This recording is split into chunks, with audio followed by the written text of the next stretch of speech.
Pet Sematary is a disappointing adaptation of Stephen King's scariest novel. Before I start, I would like to say that yes, I did read the book that it was based off, and I really liked it.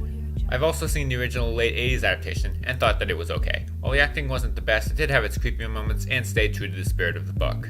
But I'm conflicted about this one. Yes, it is definitely creepy and disturbing thanks to excellent direction from Kevin Kolsch and Dennis Widmeyer, the directors of Starry Eyes. It also has great acting for most of it. There were a few times where I had to feel some of the characters were overacting, particularly a scene where the main character is burying something that I won't spoil, even though a lot of this movie's marketing did.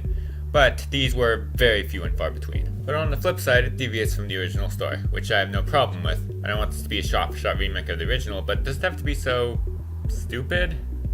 As I said before, one of the major changes in the story is unfortunately spoiled by much of the advertising, a twist that could have been a great gut punch had it been a surprise. I can't fault the filmmakers for the wrongs of the marketing team, but did the execution have to be so over the top?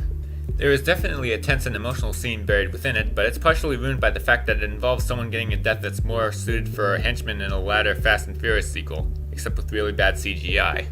In fact, there's a slight sense of over the top in some other aspects of its violence, namely in the mother character's backstory. I don't want it to seem like I'm against gore in horror movies, far from it, but King's original backstory seemed more real than this more dramatic and violent one.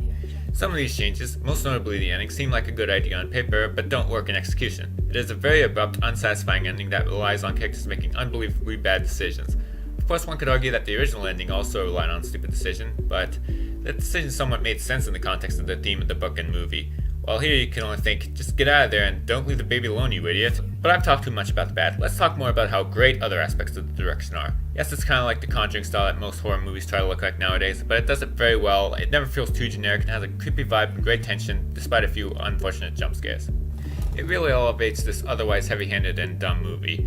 But in the end, most of the changes were not for the best, and it is a very well done horror movie with a bad script. While it may be better than the original by technical means, in terms of story and exploring its themes, it's the inferior product.